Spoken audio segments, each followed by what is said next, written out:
पश्चिम क्षेत्र सांस्कृतिक केंद्र उदयपूर, संस्कृती मंत्रालय भारत सरकार आणि सांस्कृतिक कार्य संचालनालय मुंबई, सांस्कृतिक कार्य विभाग महाराष्ट्र शासन यांच्या संयुक्त विद्यमाने आयोजित नृत्यांजली आचार्य गुरु पार्वती कुमार यांच्या जन्मशताब्दी निमित्त शास्त्रीय नृत्य संवाद मालिका। नमस्कार, मी पूर्वी भावे, सांस्कृतिक कार्य संचालनालय महाराष्ट्र शासन आणि पश्चिम क्षेत्र सांस्कृतिक केंद्र उदयपूर यांच्या संयुक्त विद्यमाने नृत्यांजली या अत्यंत अप्रतिम अशा मालिकेचा आस्वाद आपण गेले काही दिवस सलग घेतोय। आचार्य गुरु पार्वती कुमार यांच्या जन्मशताब्दी वर्षाच्या निमित्ताने ही अतिशय अनोखी मालिका आम्ही तुमच्यापर्यंत घेऊन आलोय। आज आचार्य पार्वती कुमार गुरुजींचा वाढदिवसही आहे। खरे तर काही माणसं ही वटवृक्षासारखी असतात, त्यांची पाळंमुळं जमिनीमध्ये इतकी खोलवर रुजलेली असतात की त्याच्या ज्ञानावर फक्त तेच नाही, त्यांच्या आजूबाजूला सुद्धा वृक्षांचा सुंदर नंदनवन बहरत असतो। असंच एक अत्यंत मोठं ऋषितुल्य व्यक्तिमत्व म्हणजे आचार्य गुरु पार्वती कुमार। महाराष्ट्रामध्ये भरतनाट्यमची मुहूर्तमेढ रोवून त्याची मुळं अगदी दूरवर पसरण्याचं श्रेय गुरुजींना म्हणजे आचार्य गुरु पार्वती कुमार यांना जातं। आणि म्हणूनच इतक्या अत्यंत महान ज्ञानी अशा गुरुवर्यांचा आज हा जन्मदिवस आपण या मालिकेच्या माध्यमातून साजरा करतोय। आजच्या या भागामध्ये या संपूर्ण मालिकेची सांगता करत असतानाच गुरुजींच्या संपूर्ण कार्याबद्दल, त्यांच्या संशोधनाबद्दल, त्यांच्या संपूर्ण प्रवासाबद्दल आपण जाणून घेणार आहोत। आणि त्यासाठी आपल्या सोबत आहेत त्यांच्या पट्टशिष्या आणि माझ्या गुरु डॉक्टर संध्या पुरेचा। संध्याताई, आपलं पुन्हा एकदा मनपूर्वक स्वागत। नमस्कार रसिकजन। संध्याताई, खरंच माझ्यासाठी आज खूप आनंदाचा असा क्षण आहे की गुरुजींबद्दल आपण सातत्याने बोलत आलोय, त्यांचं कार्य पाहत आलोय। म्हणजे मी तर अगदी थोडं, पण तुम्ही तुमच्या डोळ्याने पाहिलेलं आहे, अनुभवलेलं आहे, शिकलेला आहात। मला अतिशय आनंद होतोय की गुरुजींसारख्या इतक्या महान व्यक्तिमत्वाचं जे कार्य आहे त्याच्यावरती आजच्या या कार्यक्रमाच्या निमित्ताने आपण बोलू शकणार आहोत। आणि महाराष्ट्रापर्यंत ते पोहोचणारे हे सर्व जे रसिकजन आहेत, सर्व विद्यार्थी आहेत, त्यांना किती खोलवर हे कार्य आहे याबद्दल माहिती कळू शकणार आहे। तेव्हा संध्याताई, तुमचं पुन्हा एकदा स्वागत। आणि मला वाटतं आपण थेट विषयाला सुरुवात करायची का? अगदी चालेल। आचार्य पार्वती कुमारजी यांच्या 100वा वाढदिवसानिमित्त महाराष्ट्र शासन कल्चरल अफेअर्सनी केलेली नृत्यांजली कार्यक्रम अत्यंत भव्य आणि दिव्य सोहळाच जणू झाला आहे। आम्ही सर्व शिष्यगण, गुरुजींचे कुटुंबीय, सर्व रसिक प्रेक्षक या मानवंदनेला खरंच नमस्कार करतो। आणि पार्वती कुमार गुरुजी महाराष्ट्रातील मालवण प्रदेशातील कोकणातले राहणारे अशा या स्वतःला सर्वसामान्य म्हणणारे गुरु, जे ऋषितुल्य गुरुजींना एवढी मोठी मानवंदना मिळणं त्यांच्या 100वा वाढदिवसाला, म्हणजे अजून पुढची 100 वर्ष ते खरंच जगणार आहे ह्याची आज मला खात्री वाटते। अगदी खरं आहे ताई, खूप सुंदर बोललात तुम्ही।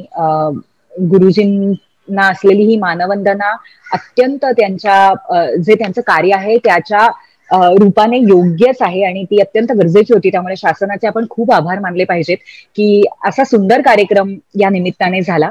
आणि तुम्ही म्हणाल्याप्रमाणे नक्कीच पुढची 100 वर्ष ही मुळं आणखीन पुढे वाढत जाणार आहेत, त्यांच्या शिष्यांच्या, आणखीन तुमच्या शिष्यांच्या आणि शिष्यांच्या माध्यमातून ही परंपरा नक्कीच पुढे जाणार आहे।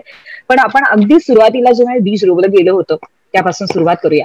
तुम्ही आत्ताच उल्लेख केला की मालवण सारख्या प्रदेशातून आलेली एक व्यक्ती, एक मुलगाच म्हटलं पाहिजे आपण त्या काळामध्ये, स्वातंत्र्यपूर्व काळात अचानक दक्षिणात्यांची मक्तेदारी असलेल्या भरतनाट्यम सारख्या नृत्य प्रकाराचा अभ्यास करतो आणि महाराष्ट्राला त्याची ओळख करून देतो। याची सुरुवात कशी झाली? खरं सांगू पूर्वी आणि रसिकजना, गुरूंच्या ऋषीचं मूळ, ऋषीचं कुळ आणि नदीचं मूळ हे बघायचं नसतं आणि विचारायचं नसतं. पण तरीही हा प्रश्न जेव्हा विचारला जातो तर गुरुजींवर 2 छान डॉक्युमेंटरी फिल्म्स ऑनलाईन युट्यूबवर आहेत. आणि त्याच्यामध्ये त्यांच्या चेरू मुल्ला म्हणून त्यांचे एक पट्ट शिष्य आहेत, त्यांनी एक डॉक्युमेंटरी बनवली आहे. आणखीन एक डॉक्युमेंटरी बनवलेली आहे, नाव विसरले मी त्यांचं, रत्नाकर दूरदर्शनचे, त्यांनी पण एक छान डॉक्युमेंटरी बनवली आहे. दोघांनी मिळून सुंदर डॉक्युमेंटरी युट्यूबवर टाकलेली आहे. ऑफकोर्स माझी एक विद्यार्थिनी पूजा भालेराव, तिनेही एक छोटी डॉक्युमेंटरी तयार केली आहे आणि त्यामध्ये हा विषय खूप सुंदररित्या हाताळलेला आहे. परंतु आता हा प्रश्नाचं उत्तर देताना मला वाटतं की त्यांच्या ज्या प्रथम शिष्या म्हणजे सुधा करमरकर आणि ललिता केंकरे ताई, त्यांनी एक छोटासा एक सुंदर लेख लिहिला होता त्यांच्या 75व्या वाढदिवसानिमित्त, जे कमलाकर नाडकर्णी यांनी त्यांची मुलाखत घेतली होती आणि त्याच्यात तुझ्यासारखाच हा प्रश्न त्यांनी विचारला होता. त्यांच्या त्या ह्या पद्धतीबद्दल त्यांच्याच शब्दात मी ते उत्तर द्यायचा प्रयत्न करणार आहे. ते म्हणायचे की घराण्यापेक्षा त्या घराण्यातील सौंदर्य आत्मसात करणं हेच मास्तरांचं लक्ष होतं. म्हणजे ते पूर्वी 1945-47 50s मध्ये त्यांना मास्तर म्हणून गुरु पार्वती कुमारजींना ओळखलं जायचं आणि म्हणूनच त्यांची प्रारंभी स्वतःला कुठल्याही विशिष्ट शैलीत त्यांनी स्वतःला बांधून घेतलं नव्हतं.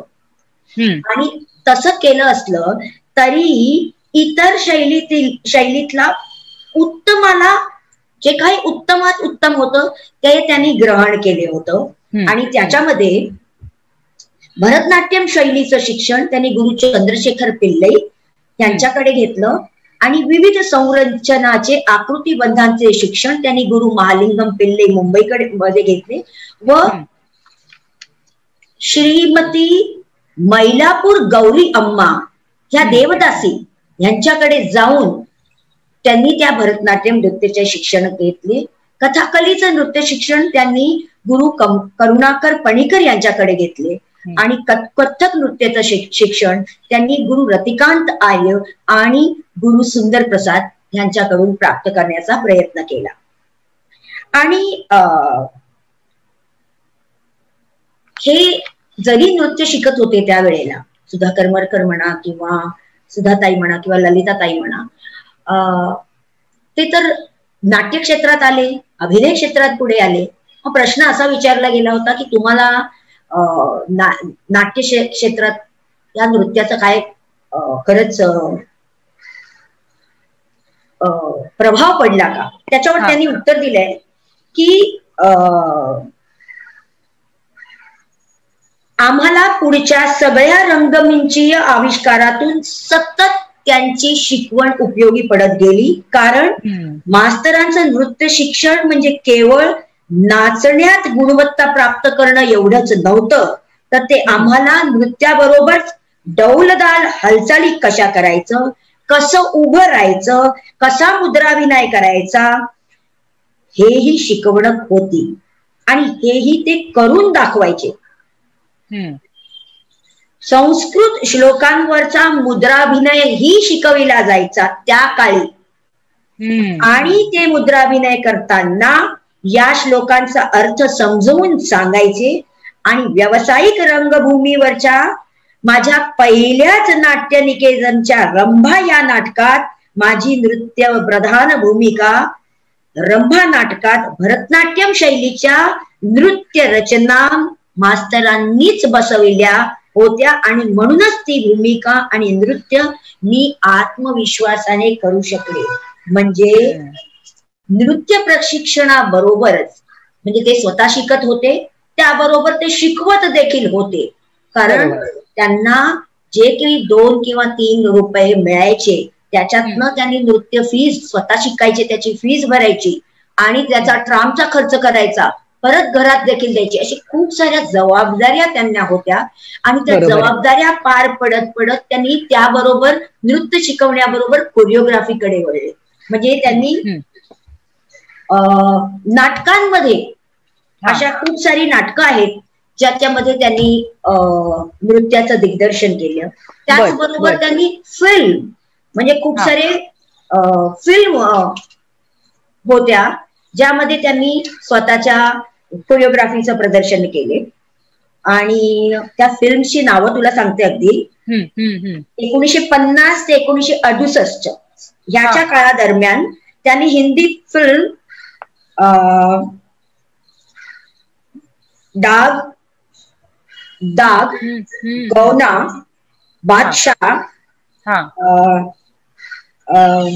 हम हिंदुस्तानी, एक मुसाफिर एक हसीना, दिल देके देखो, सर पे टोपी लाल हाथ में मग तुमसा नहीं देखा,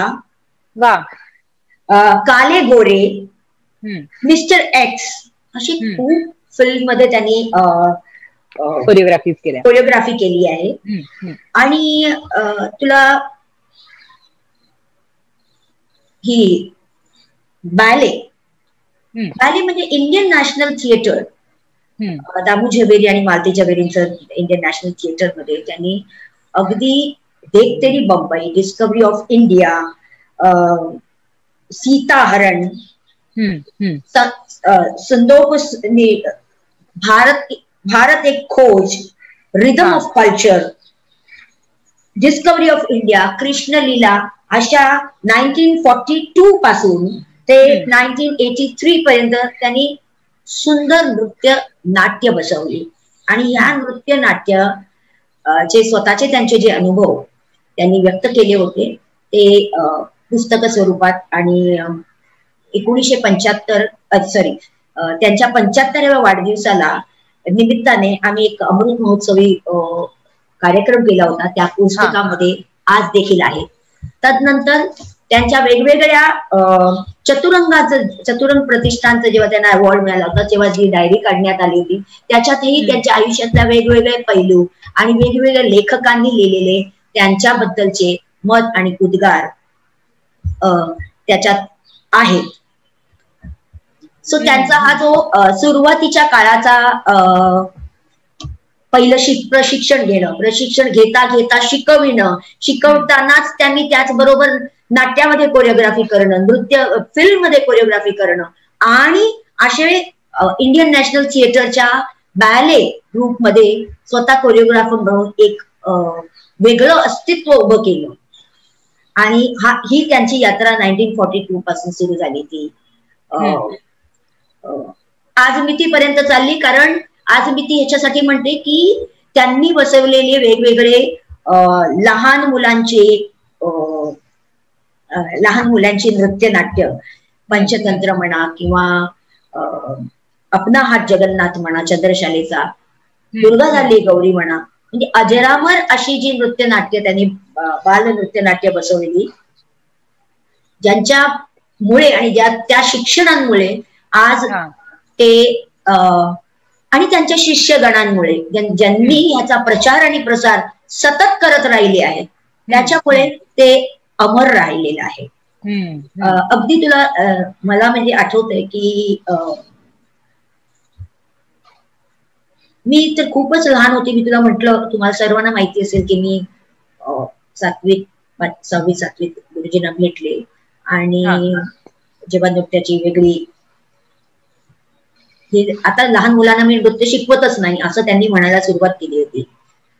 आणि तेव्हा नृत्य शिकून, आता क्लासिकल शास्त्रीय नृत्य शिकून तू काय करणार हा प्रश्न विचारला. आणि प्रश्न विचारल्यावर मी अगदी धाडसीने उत्तर देऊन टाकलं होतं की मी तुमच्यासारखी गुरु होणार आणि एक मोठं कॉलेज करणार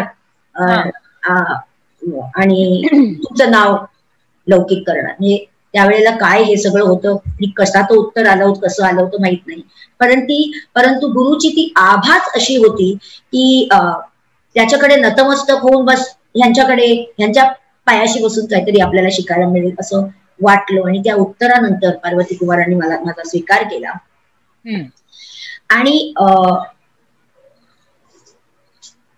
मग सुधाताई असो की ललिताताई असो की भक्ती बर्वे असो त्यांच्या संपर्कात येत गेले. आणि त्यावेळेला त्यांच्या बोलण्यावरून मास्तर जे होते तेच शेवटपर्यंत राहिले असं मी आज खरंच म्हणू शकते.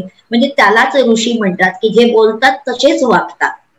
आयुष्यात तरी कधी फोन उचलून कोणाची बोलले नाहीत, कारण ते त्या पिढीतले होते की माणसांची माणसाच्या समोर उभं राहूनच बोलायचं आणि म्हणून त्यांना फोन कधी आवडला नाही. सो 100 वर्ष आयुष्य जगलेल्या व्यक्तींनी फोन हातात न धरता प्रत्येक माणसाच्या संपर्कात राहिले होते. म्हणजेच त्यांचा ऑराच वेगळा होता. त्यांचं जगणंच एक तप म्हणून ते जगले. अगदी म्हणायचं म्हणजे ते जर जॉब करत असतील तर सकाळचे 8 वाजले असणार, ते नाश्ता करतायत म्हणजे 8:20 झाली असणार आणि ते 9 वाजता तटकलीच्या काठीवर, शिष्य येवो न येवो, परंतु ते तटकलीच्या काठीवर बसलेले असायचे 9च्या ठोक्यावर. म्हणजे ही वेळेची शिस्त, म्हणजे मी त्यांना जे पाहिलंय आणि तेच मला वाटतं त्यांच्या पूर्वीचे प्रत्येक त्यांचे जे काही शिष्यगण असतील ते हेच म्हणतील की त्यांची ती शिस्त जी होती ती म्हणजे अतिशय मानण्यासारखी आणि समजण्यासारखी होती की वेळ हे सगळं असतं, वेळेशिवाय तुम्ही काहीच करू शकत नाही. सो अशा त्या गुरुजींच्या सुरुवातीच्या काळाचं मी तुला सांगितलं की कसे ते ट्राम मध्ये प्रवास करत करत हे जायचे. परंतु जेव्हा ते गुरुजींकडे शिकायचे, त्यांच्या गुरूंकडे शिकायचे, तेव्हा एखादा कधी कधी ऐसा हात करो तो ये पताका बोलते हैं उससे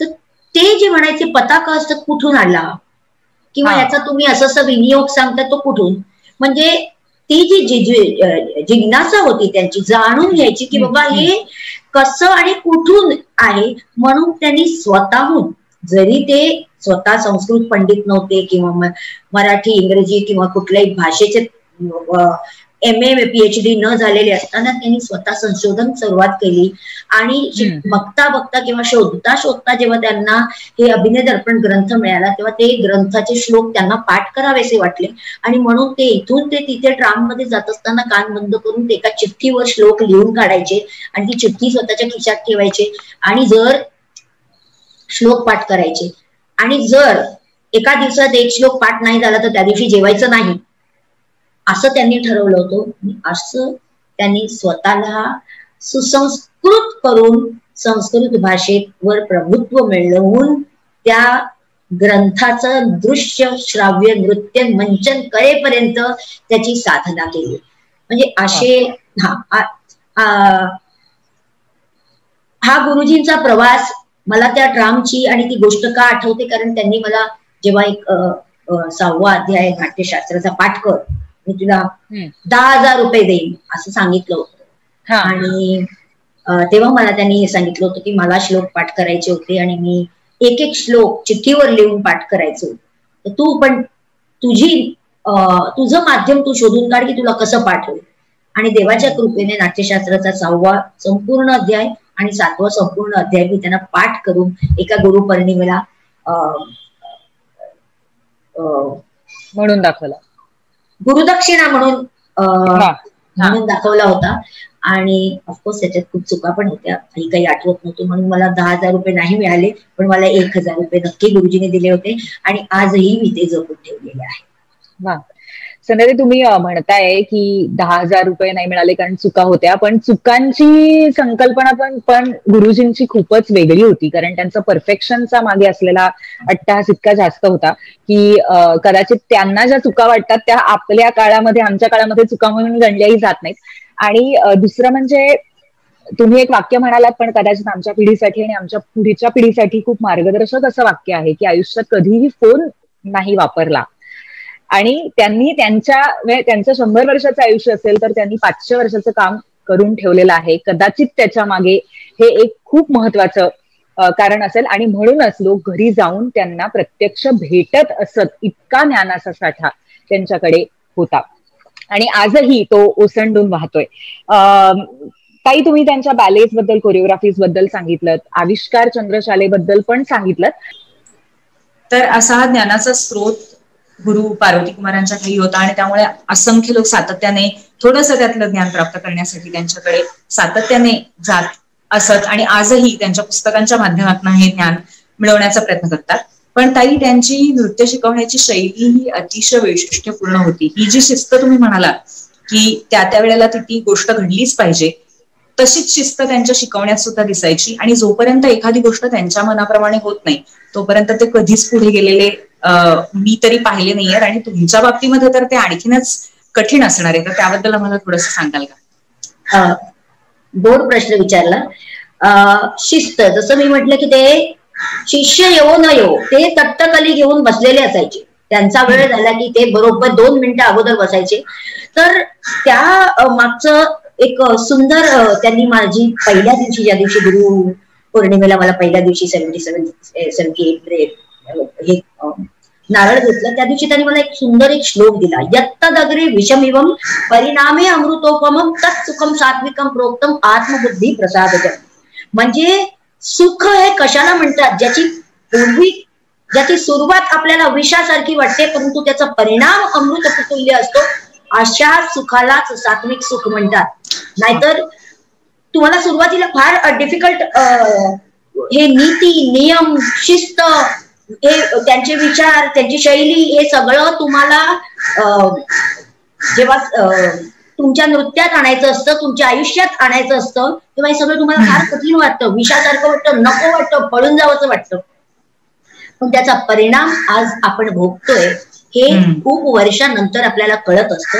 आणि ही शिस्त त्यांनी पहिल्या दिवशीच मला शिकवली की सत्वावर आधारित प्रशिक्षणाची सुरुवात हे अत्यंत महत्वाची आहे. आणि त्याच्यामुळेच नृत्य हे फक्त नृत्य शैली नाही, तर नृत्य हे जीवन जगण्याची पद्धत आहे ह्याची जाणीव करून दिली. आणि हेच आपण नवीन जनरेशनला, नेक्स्ट जनरेशन देण्याचा प्रयत्न करतोय आणि करत राहणार आहोत. आणि त्याच्याच बेसवर आपली ही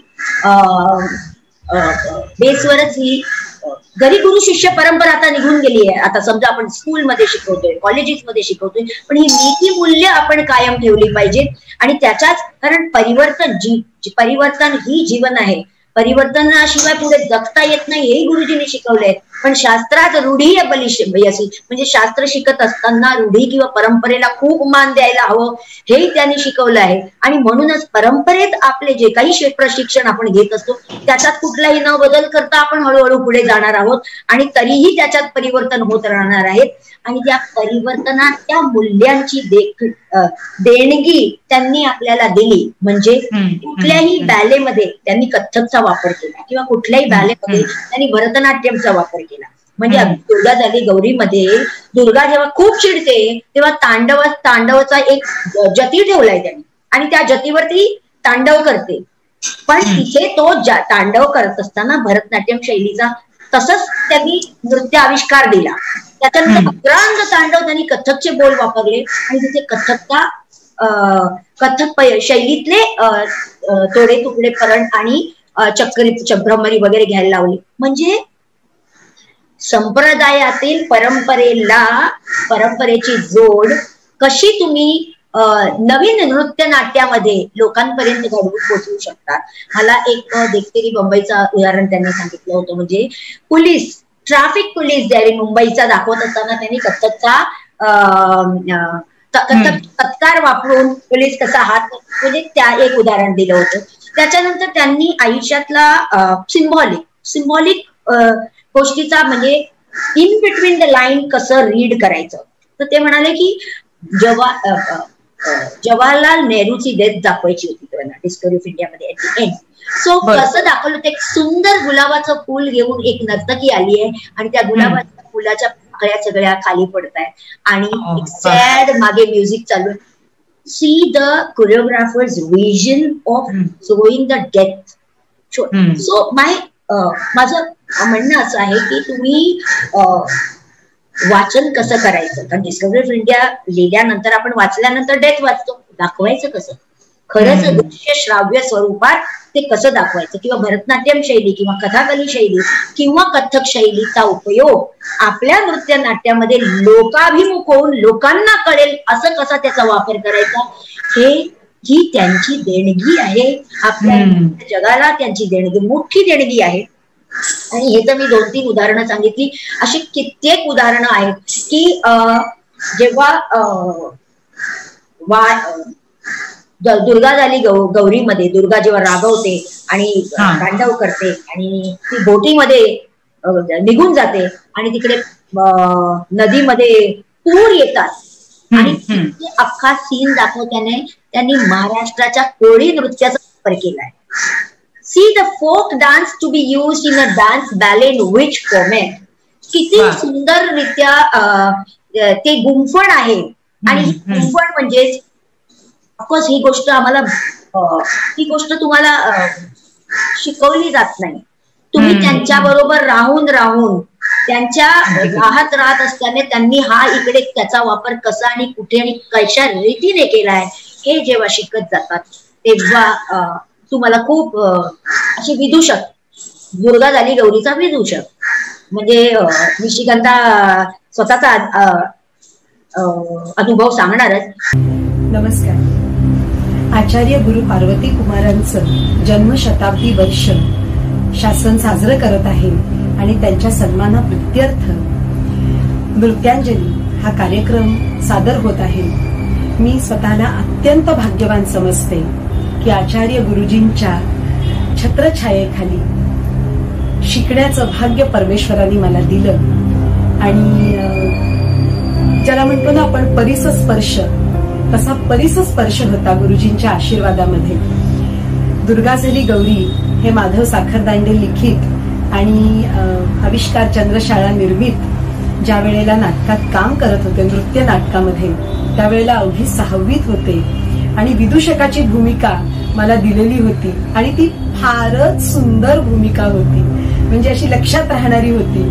आणि मला आठवतंय अजूनही एक अनुभव जो अगदी मनात घर करून बसलाय तो असा की त्याच्यामध्ये ना माझ्या पोटाला पुढे आणि मागे उशी बांधलेली असायची आणि कोलांटी उडी मारायची होती, सुलटी आणि उलटी. आणि उलटी कोलांटी उडी मारताना मला खूप त्रास होत होता आणि मला ते जमत नव्हतं नीट. आणि आचार्य गुरुजींनी ती चक्क मारून दाखवली आणि मी अवाक झाले, कारण गुरुजींचं वय त्यावेळेला 65 वर्षांचं होतं, पण अत्यंत शिस्तीचे, अत्यंत कलाप्रेमी आणि जोपर्यंत त्यांना हवं तसं पूर्णत्वापर्यंत आपण करू शकत नाही तोपर्यंत रियाज करायला लावायचे. आणि या शिस्तीची जी सवय लागली या कण्याला, या मनाला, या कार्यधर्माला, ती आजपर्यंत जिवंत आहे. हा त्यांचा आशीर्वाद आहे. संस्कृतचं पांडित्य होतं त्यांच्याकडे. कथ्थकली, भरतनाट्य आणि त्याच्याबरोबर आमचं हे नृत्य नाट्य. रसिका, मी सांगू शकत नाही की ज्या मूलभूत शिस्तीच्या गोष्टी मनामध्ये रुजायला पाहिजेत त्या अत्यंत वडिलकीच्या मायेनी आणि गुरुच्या शिस्तीने आमच्या मनामध्ये रुजवल्या. आम्ही 75 मुली होतो आणि त्यांची पट्टशिष्या संध्याताई पुरेच्या ही आमची दुर्गा आणि गौरी होती आणि आमचा रियाजही ती करून घ्यायची. रमेश पुरव सर होते, मात्र गुरुजी बसलेले असायचे, स्वतः बघायचे. आणि प्रत्येक प्रयोगानंतर मला आठवतंय, सुरुवातीच्या प्रत्येक प्रयोगानंतर कुणाचं काय चुकलं हे निक्षून सांगताना त्यांनी मायेचा पाझर कधी कमी केला नाही. त्यामुळे भय वाटलं नाही, पण त्यांच्या नजरेत आपण पुरेपूर उतरलं पाहिजे ही मात्र मनाची विजिगीषू इच्छा सतत बळावत राहिली. अम्मा यायच्या, डबा घेऊन यायच्या आणि त्यांच्या डब्यातला एक घास मिळावा म्हणून आमच्या सगळ्यांची धडपड असायची. आज त्यांना आठवताना, बालपणात पुन्हा डोकावताना पुन्हा एकदा लहान व्हावंसं वाटतं, पुन्हा एकदा त्यांच्या चरणांना स्पर्श करावासा वाटतो आणि पुन्हा एकदा नव्यानं शिकून त्यांच्या नजरेत ते प्रेम बघावंसं वाटतं. ते कुठेच गेले नाहीत, ते आहेत. त्यांच्या सगळ्या विद्यार्थ्यांच्या मार्फत आचार्य गुरुजी आहेत. त्यांच्या पवित्र स्मृतीस माझं मनपूर्वक अभिवादन. हरी. कोलांटी उडी कशी मारायची ती स्वतः दाखवली त्यांनी त्या वयात. आणि त्याच्यामध्ये नृत्यातील हास्य व्यंग्य निर्माण करण्यासाठी शरीराची हालचाल कशी असावी ह्याच्यात नाट्यशास्त्राचा आधार घेऊन विदूषकाची चाल कशी आहे ती दाखवायचा प्रयत्न केला. सो मला असं म्हणायचं की शास्त्र आणि संप्रदायात हे एकत्र जात असतात, अगदी एकत्र पैलूने जात असतात. ते त्यांच्या वेगवेगळ्या नवीन नवीन संशोधनात्मक कृती ज्या त्यांनी निर्माण केल्या त्याच्यातून तुम्हाला सहजरित्या दिसू शकतात. आणि चंद्रशालेमध्ये जे काही अनुभव आहेत, म्हणजे अगदी काकडे काका म्हणा, काकडे काकांनी अगदी सुंदररित्या वेगवेगळे अनुभव सांगितले. सुलभाताईंनी, मग आपले सुकन्या म्हणा, कुलकर्णींनी, प्रत्येकाने आपल्या आयुष्यात पार्वती कुमारजींनी काही वेगळत्व दिलं किंवा कसा त्यांचा प्रभाव राहिला याविषयी जे सांगितलं आहे ते खरंच अविस्मरणीय आहे. त्या होडीतून जाते ती होडी, तिथे कटआउट्स तयार होत होते मागे, आणि मला माहीत नाही पण असं बोलण्याची मला असं वाटतं ते मी पटकन बोलून जाते. म्हटलं ही होडी नाचली तर काय छान होईल नाही स्टेजवर. माझ्याकडे बघितलं, परत त्यांनी बघितल्यानंतर मी आपलं लक्षच नाही, असं मी दुसरीकडेच बघितलं. कोण आहे तिथे? तो सीताराम इकडे, प्रदीप आहे का, त्याला बोला. होडी नाचवायची स्टेजवर, ह्या सांगतायत ना होडी नाचली पाहिजे. मग काय, ह्यानं पटल्याशिवाय ते थोडेच करणार होते. पण त्यांनी ती होडी नाचवली आणि पहिलंच विचारलं त्याचे जे तुकडे होतील ते परत परत जोडता येतील ना, दरवेळेला काय होडी नाही करू शकणार तुम्ही. ते म्हणाले नाही, ते आम्ही वर्कआउट करतो.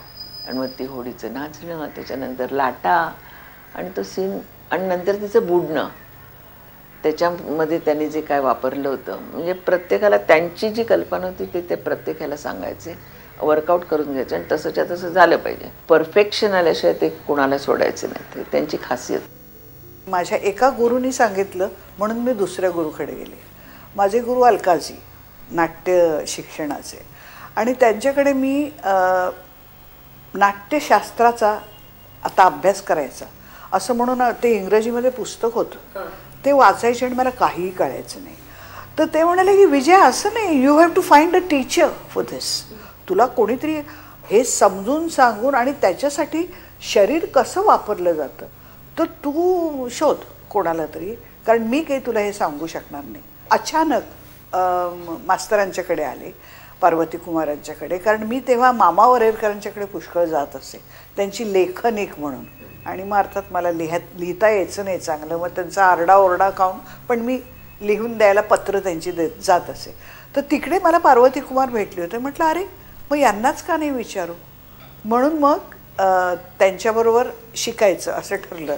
मला त्यांच्याकडनं जे हवं होतं ते नाट्यशास्त्र आणि त्याचा ट्रान्सलेशन शरीरात कसं होतं आणि ते का, हे जाणून घ्यायचं होतं. आणि ते मला अडवू, नंतर इथून कसं जायचं वगैरे हे सांगताना सगळं, पण ते म्हणाल तू केल्याशिवाय कळायचं नाही तुला. आणि मला ते करायला यायचं जरा कंटाळा म्हणण्यापेक्षा आपल्याला जमेल की नाही असं वाटायचं.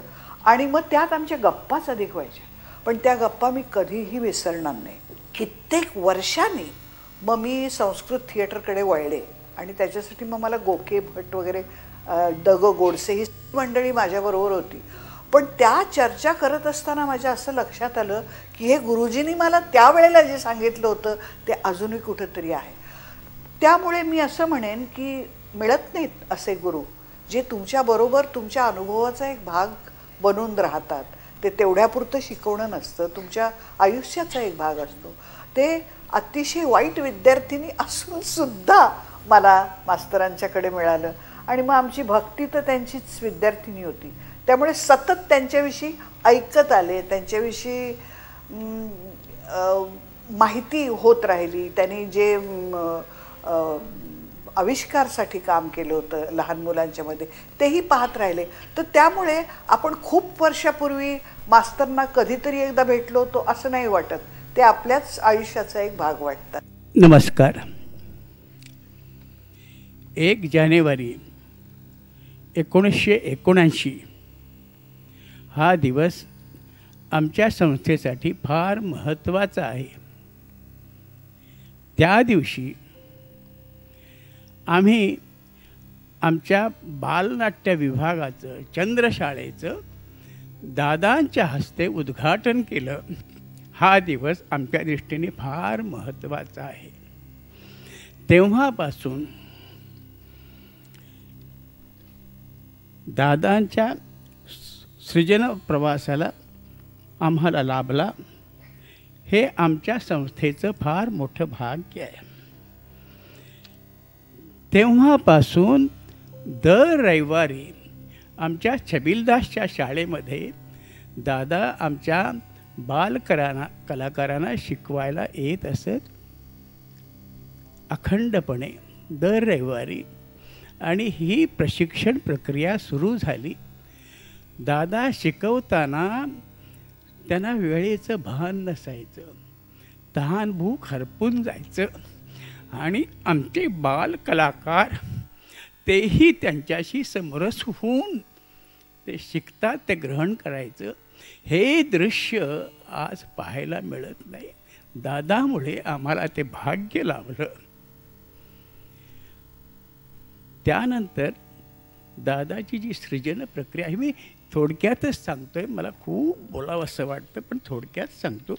असा गुरु आमच्या सर्व मुलांना आमच्या संस्थेला लाभला, हे अहोभाग्य आहे.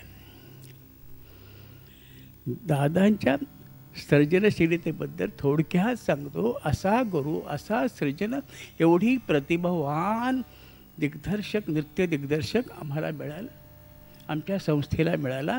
आणि 3 महत्त्वाची नृत्यनाट्य आम्ही रंगभूमीवर सादर केली. त्यातलं पहिलं होतं अपना हात जगन्नाथ. आपले हात कलाकारांचे हात आहेत, याच हाताने कलाकृती सुंदर कोरता येते. त्यातला एक प्रसंग आत्ता माझ्या डोळ्यासमोर दिसतोय. एक मूर्ती घडवताना दादांची प्रतिभा कुठल्या कुठे गेली. एका कलाकाराला, स्टेजवर उभे राहिलेला कलाकार आहे, तो दगड आहे आणि त्यातून मूर्ती साकार करायची आहे. फक्त इथं पार्श्वसंगीत काही नाही आहे, फक्त छिन्नी हातोडीचे आवाज आहेत. 1 2 3 4 असं या 4 हातोडीची घाव झाल्याबरोबर त्या कलाकाराची मान तिरकी होते. पुढच्या ह्याच्यामध्ये त्याचे हात अशा पद्धतीनं 5 मिनिटं नुसत्या त्या चिन्नी हातोडीचे आवाज आणि ती मूर्ती घडताना आपण पाहत असतो. काय प्रतिभा आहे दादांची. 5 मिनिटं ती शेवटी तयार झालेली मूर्ती पाहताना अशी दादाने सर्व मूर्ती घडवलेल्या आहेत चिन्नेची हातोडी घालून. हे एकच फक्त मी त्यांची क्रिएटिव्ह काय आहे. आपला हा जगन्नाथ. नंतर मी पंचतंत्रही केलं. फार महत्त्वाचं नाटक होतं, पण ते पंचतंत्रेतील एका कथेवर आधारित होतं. एक आहे की दादानी कुठलीही आधी लिहिलेली संहिता दिग्दर्शित केलेली नाही. दादानी ती लिहून घेतलेली आहे. प्रत्येक विषयावर दादानी ती लिहून घेतलेली आहे. आणि आमचे माधव साखरदांडे, त्यांना मी भाऊ म्हणतो आम्ही, त्यांनी तितक्याच ताकदीने दादाचं समाधान होईपर्यंत ती लिहिलेली आहे. ही संपूर्ण सृजन प्रक्रिया जी आहे फार महत्त्वाची आहे. हे कुठेतरी सविस्तरपणे सांगायला पाहिजे. अगदी लिखाणापासून पहिल्या प्रयोगापर्यंत जो हा सगळा प्रवास आहे सृजनतेचा, क्रिएटिव्ह प्रोसेसचा, कल्पना करा. हे नकारात्मककडून सकारात्मककडे जाणारं नृत्यनाट्य आहे. दुर्गा हट्टी मुलगी पुढे कसं स्वतःला झोकून काम करायला लावते, सगळ्यात मिसळून स्वतः काम करते, असा हा तिचा प्रवास आहे. आणि ही तिची राजकन्येची गोष्ट सांगताना दादानी कुणाकडून सांगितली, 2 मासे ही शब्द दुर्गाची कथा सांगा, लोकांना सांगतात ही दुर्गाची कथा तुम्ही ऐका. अलौकिक प्रतिभा. 3 मिनिटं झाले. म्हणून असा गुरु आम्हाला लाभला. आणि दुर्गा झाली गौरीबद्दल एक वाक्यच तुम्हाला आमच्या एक समीक्षकाने म्हटलेलं आहे की या लोकीचे नव्हे, आउट ऑफ धिस वर्ल्ड अशी ही दुर्गा आमची दुर्गा झाली गौरी. मी जेव्हा एखादी नाट्यकृती रंगभूमीवर आणतो ती मला माझ्या अपत्याप्रमाणे असते. आम्ही दुर्गा 29 वर्ष चालू ठेवली आणि 25वं वर्ष जेव्हा झालं तेव्हा आम्ही दुर्गा झाली गौरीचा 25वा वाढदिवस साजरा केला आणि त्याला दादा आले होते. आमचे सर्व कलाकार तिथे उपस्थित होते. एक तो हृदय सोहळा दादामुळे आम्हाला पाहायला मिळाला. असा गुरु आम्हाला लाभला. आविष्कार, चंद्रशाळा आणि आमचा समस्त परिवार दादांच्या स्मृतीला मी अभिवादन करतो. नमस्कार. नमस्कार. सगळेजण इथे नृत्यविशारद आहेत, नृत्यामधले गुरु आहेत आणि त्या मनाने मी खूपच कमी शिकलेले आहे. मी 12 वर्ष सुचिता बेळे चापेकर यांच्याकडे शिकले, ज्या दादांच्या शिष्या होत्या आहेत. खरं तर अजूनही असं वाटत नाही मला की दादा आमच्यातून गेलेत. दादा आमच्या प्रत्येकाच्याच मनात आहेत आणि त्यांनी जे शिकवलं आहे ते असंच अबाधित राहणार आहे. त्यामुळे दादा गेलेलेच नाही आहेत. दादा इथेच आमच्या आजूबाजूला, मला आत्तासं दिसत कुठून तरी येतील, अम्मा आहे मला करून दाखव, असं त्यांच्या आम्हाला त्यांच्याबद्दल प्रेमयुक्त आदर होता. भीती होती. भीती म्हणजे राक्षस आला, बागुलबू आला अशी नव्हती, तर एक खूप प्रेम त्यांच्या डोळ्यातून असायचं आणि शब्दात ते व्यक्त करता येणार नाही, पण खूप काही देऊन गेले ते आम्हाला. आणि दुर्गा झाली गौरी ही आमच्यासाठी मेजवानी होती असं मी म्हणेन आणि आयुष्यभर लक्षात राहण्यासारखं आहे. आज प्रत्येकजण त्यांनी शिकवलेले जे नृत्यप्रकार आहेत, अडवूज आहेत, जे काय आहे ते सगळेजण त्याच्याचसाठी वापरतात, पण मला त्याचा उपयोग माझ्या अभिनयाच्या क्षेत्रात झाला. काही कारणांमुळे मी नृत्य करू शकले नाही. मला अपघात असे झाले की मी आता नृत्य करू शकत नाही. पण दादांनी जे मला शिकवलेलं आहे दुर्गा झाली गौरी या कालखंडामध्ये, ते अजूनही माझ्यामध्ये इतकं भिनलेलं आहे की ते जाऊच शकत नाही. की ती जी एक शिस्त होती की आम्हाला दादा सगळे सांगायचे की ती जरी नाचायची संध्या तरी सर तुम्ही आजूबाजून नाचा. आम्ही 75 मुली नाचत असायचो आणि त्या 75 मुलींकडे दादांचं बारीक लक्ष असायचं. एकीचा जरी हात असा झाला तरी लगेच आम्हाला ओरडा बसायचा. पण तो ओरडा खाण्यासाठी सुद्धा आम्ही कधी कधी मुद्दामून चुकायचो की दादांचं आपल्याकडे लक्ष आहे की नाही हे बघण्यासाठी आम्ही चुकायचो, पण दादांचं सगळ्यांकडे व्यवस्थित लक्ष असायचं. आणि गंमत अशी झाली की आम्ही सगळ्या 75च्या 75 मुलींना नाचायचो आणि सगळ्या आम्ही एकाच चणीच्या होतो. आता आम्ही कोणी बारीक कोणी जाडं असं झालंय, पण त्यावेळेला आम्ही सगळ्याजणी एकाच सारख्या असायचो.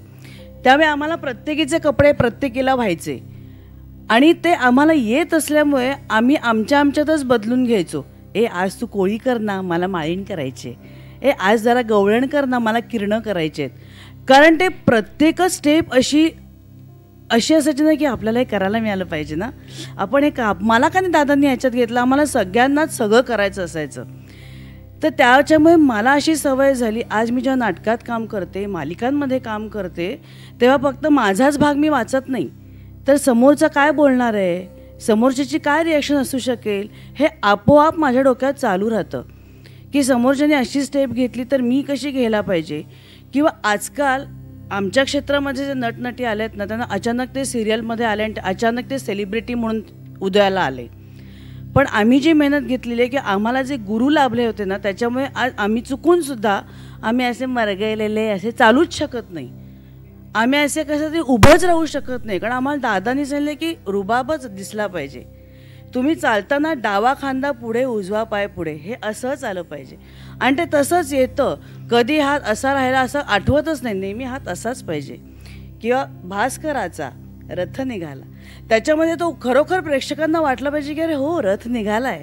नुसतंच ते शब्द नाही तर ते भाव. जसं एक श्लोक आहे, यतो हस्तस्य ततो दृष्टी, यतो दृष्टीस्य ततो मनः, यतो मनस्य ततो भाव, यतो भावस्य ततो रसः. बरोबर ना संध्याताई? नाही, खूप गॅप पडले, भीती वाटते संध्याताईची पण आम्हाला. तर तेव्हा जे दादांनी आम्हाला शिकवलं आहे की जिथे तुमचा हात आहे तिथेच तुमची नजर पाहिजे आणि त्या नजरेत तो भाव, तो रस, तो सगळं आलं पाहिजे. आणि तेच मला माझ्या या क्षेत्रामध्ये खूप उपयोगी पडतं की दादा आल्यानंतर आमच्या डोळ्यांचे व्यायाम घ्यायचे. कधीतरी ना कंटाळा यायचा, काय आल्याला डोळे असे असे करत राहायचं, पण त्याचा उपयोग आज होतो की आज नुसतं डोळ्यांनी सुद्धा बोलू शकते मी, कारण कॅमेरा ते खूप टिपत असतो. पहिला मी सिनेमा केला ईश्वर, तेव्हा सुलुमावशीने माझं नाव सुचवलं होतं ईश्वरमध्ये. तर म्हणलं मला माहिती नाही कॅमेरा वगैरे काय असतं. ती म्हणे तू तुझं काम कर ना, कॅमेरा त्याचं काम करेल. तसं दादांनी सांगितल्याप्रमाणे डोळ्यांचा उपयोग मला ह्या क्षेत्रामध्ये झाला की काही शब्द न बोलता डोळ्यांनी आपण खूप काही सांगून जातो. किंवा हस्तमुद्रा, हे हस्तमुद्रा दादा घ्यायचे तेव्हा सुद्धा असं पताक तरी पताक असं वाटायचं, पण त्याचा उपयोग आज आम्हाला होतो. त्या शिस्तीचा आज उपयोग होतो. त्या सगळ्याचाच आज मला अभिनय क्षेत्रामध्ये खूप उपयोग होतो. आणि त्यामुळे मला असं वाटतं की दादा आमच्यातून गेलेलेच नाही आहेत, दादा आहेतच. दादांची अजून एक सवय होती जी आज आम्ही आमच्या बरोबरच्या सहकलाकारांना देतो. अमा, सुमाताई, आम्ही त्यांना अमाच म्हणतो, त्या आमच्यासाठी काहीतरी खाऊ घेऊन यायच्या. त्यांची पचडी, त्यांची कोशिंबीर, कधी लाडू, कधी काही, ह्या रोज आमच्यासाठी एवढा मोठा डबा आणायच्या. आम्ही सगळेजण डबा आणायचो. दादांना कधीही आवडायचं नाही कोणतरी कोपऱ्यात जेवायला बसले. आम्ही सगळी 75 मुली आणि 4च मुलं होती आमच्यामध्ये, असे 100 जण आम्ही सगळेजण त्या छबिलाच्या हॉलमध्ये जेवायला बसायचो. आणि ते अमाने आणलेलं एवढंसं सुद्धा त्याच्यामध्ये काहीतरी गंमत असायची. ते ना वशीकरण आमच्यावर करायचं असं आम्हाला वाटलं त्याच्यातून. तर ते खाऊन ना आम्हाला असं काहीतरी वेगळं तेज यायचं. आम्हाला असं वाटायचं मीच राणी आहे, मीच दुर्गा आहे, असं आपोआप आम्हाला वाटायला लागायचं आणि आपोआप आम्ही नाचायला लागायचो. आणि ते दादांबरोबर नाचणं, दादांबरोबरचा सहवास हे फार वेगळं होतं. आणि खरं तपस्वी. दादांना कधी कधी चिडायचे, पण सगळे लहान मुलं अपशब्द कसा बोलायचा, तर काहीतरी ना ते शब्द बोलायचे. एक्झॅक्टली मला तर आठवत नाही आहे. हां, तर ते ना असं आम्हाला बोलायचं, आम्हाला काही कळे ना. मग नंतर नंतर कळालं, अच्छा दादांना राग आलाय, काहीतरी चुकलंय माझं म्हणून. तर ह्या अशा ना खूप छान छान त्यांच्याबद्दलच्या आठवणी माझ्याकडे आहेत. खूप खूप खूप आम्हाला असं, जेव्हा आम्हाला ही न्यूज आली तेव्हा पटापटा सगळ्यांनी ईमेल केले, सगळ्यांनी फेसबुकवर टाकलं, पण सगळ्यांचं एकच होतं की दादा गेलेले नाही आहेत, दादा आमच्यात आहेत. दादा आजारी होते तेव्हा क्षमाताई सारखी सांगायची आपण जाऊया, आपण जाऊ. प्रत्येक वेळेला हो उद्या जाऊया, हो उद्या जाऊया. पण मला ते दादांचं रूप कधीच बघायचं नव्हतं. माझ्या मनातले दादा आहेत ते मला तसेच हवे होते, नेहमी हसणारे, अमा म्हणणारे आम्हाला सगळ्यांना. आणि फार वेगळं व्यक्तिमत्व झालं, त्याच्यामुळे मला ते तसं बघायचं नव्हतं. आणि माझ्या नशिबाने म्हणा किंवा योगायोग म्हणा, दादा गेले तेव्हा माझं नेमकं शूटिंग होतं. आणि 50% मला बरं वाटलं की माझं शूटिंग, आणि अशा ठिकाणी की मी येऊच शकत नाही तिकडनं, कारण मला नव्हतं दादांना असं बघायचं. कारण दादांना आम्ही नेहमी उभंच बघितलंय, ते नेहमी उभेच असायचे असे हात धरून. त्याच्यामुळे मला दादांना असं आडवं झालेलं मला बघायचंच नव्हतं. आणि तीच प्रतिमा, तेच रूप दादांचं माझ्या मनात आहे. आणि त्यामुळे मला असं वाटतं दादा गेलेलेच नाही आहेत. दादा तिथे बसून आपल्याकडे लक्ष आहे संध्याताई त्यांचं. धन्यवाद. नमस्कार, मी अपर्णा पार्वती कुमार कांबळे, श्री जगन्नाथ महादेव कांबळे उर्फ पार्वती कुमार यांची द्वितीय कन्या. आचार्य पार्वती कुमार म्हणजे आमचे अण्णा. आमच्या आई अण्णांनी आम्हाला अतिशय बाळगोत वातावरणात वाढवलं. जे काही करायचं आहे ते सर्वोत्तमच असलं पाहिजे, हाच त्यांचा ध्यास असेल. सर्वोत्कृष्ट दर्जाचं विद्यादान हेच त्यांचं मुख्य ध्येय. माझी आई श्रीमती सुमती पार्वती कुमार हिची साथ लाभली त्यांना. आजवरच्या अचिव्हमेंट्समध्ये आईचा सिंहाचा वाटा निश्चितच आहे. अण्णांचा हा वसा त्यांची मानसकन्या डॉक्टर संध्या पुरेच्या ही त्यांच्याच क्षेत्रामध्ये पुढे चालवत आहे. And we are very proud of her. मी देखील थोड्या वेगळ्या वाटेने जाणारी त्यांचाच रेप्लिका आहे. मी नृत्य हे क्षेत्र न निवडता क्रिकेट हे क्षेत्र निवडलं आणि त्यातच घट्ट पाय रोवून उभी राहू शकले. ते फक्त आणि फक्त त्यांच्याच प्रिन्सिपल्सवर ठाम विश्वास ठेवल्यामुळे. आपण बघतातच आहात, मी ग्राउंडवर उभी आहे. Teaching is in my blood and my passion too. अण्णांचा वसा मी माझ्या परीने आपल्या क्षेत्रामध्ये नेटाने पुढे नेण्याचा प्रयत्न करत असते, जेणेकरून मी त्यांची लिगसी पुढच्या पिढीला सुपूर्द करेन.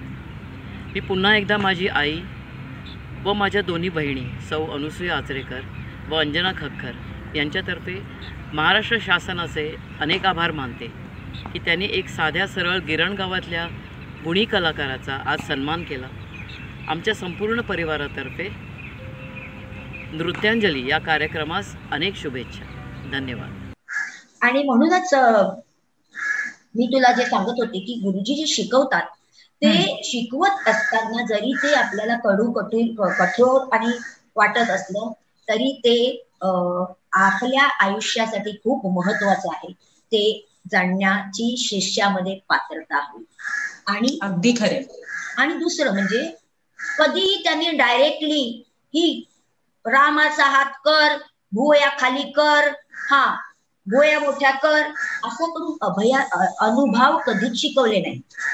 अनुभव शिकवण्याच्या अगोदर त्या गोष्टीचा संदर्भ, त्या गोष्टीचं तत्वज्ञान, त्या गोष्टीमध्ये असलेलं इन बिटवीन द लाईन काय म्हणायचं आहे या गोष्टी समजवून सांगून तो भाव निर्मिती त्या पात्रामध्ये म्हणजे त्या शिष्यामध्ये करून त्यांच्याकडनं ते भाव काढून घेणं ही त्यांची शिकवण्याची अत्यंत विरल पद्धत होती. आणि म्हणूनच त्यांच्याकडे वेळेचं बंधन नसायचं. 1 तासाचा क्लासात तुम्ही काही शिकू शकत नाही त्याच्या, कारण तो अविर्भाव जोपर्यंत तुमच्या मनात 1 दिवस 2 दिवस 4 दिवसात निर्माण झाला की त्याच्यानंतर ती भावाभिव्यक्ती करण्यासाठी तुम्ही तयार झाले की तो आयटम किंवा ती लाईन किंवा ते पद सुरुवात करायला, ते शिकवायला सुरुवात करायची.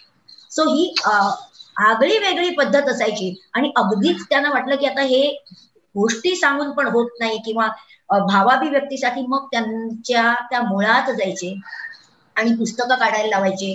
अगदी संस्कृती कोश म्हणा, विश्वकोश म्हणा, डिक्शनरी म्हणा किंवा आणि जे काही ज्याच्यातनं त्यांना त्याचं तत्वज्ञानच मूलात्मक अभिव्यक्ती त्यांना त्यांच्याकडून आम्हाला पोचू शकत नव्हती तोपर्यंत, आणि शिष्य समाधानी होऊन शिष्याकडून ते भाव कसे बाहेर काढता येतात हे त्यांच्या मुळाशी असलेलं शिष्याला शिकवणं किंवा उत्तम शिष्य कसा तयार करणं हे त्या गुरुकडे खरंच त्याचं गुरुचं मोठं श्रेय आहे.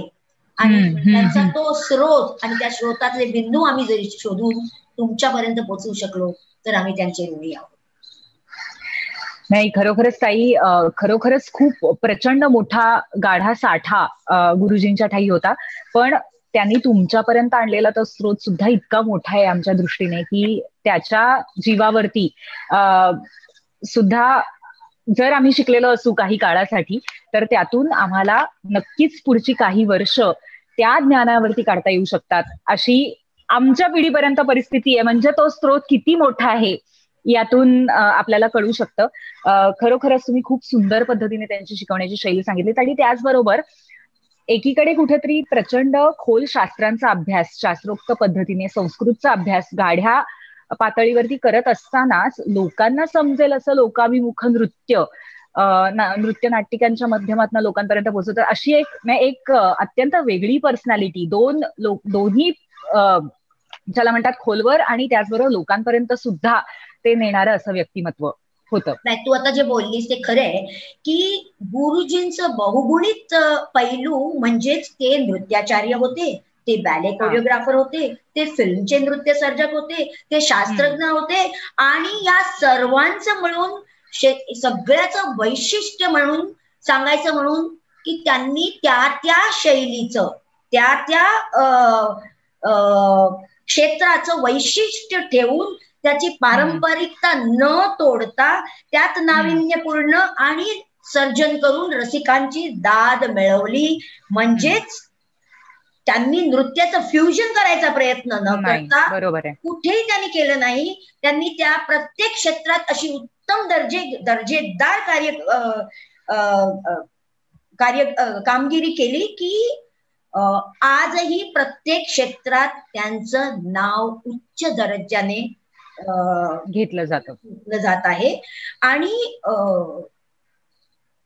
त्यांचं म्हणण्याप्रमाणे त्यांचं जे नृत्य शिकवण्याची पद्धत किंवा नृत्य प्रशिक्षण हे प्रशिक्षण पुरतं मर्यादित न राहता जीवनातील ध्येय प्राप्तीपासून ते आध्यात्मिक उन्नती होईपर्यंत त्यांनी शिष्याला आणि त्या क्षेत्राला नेण्याचा प्रयत्न केला आहे.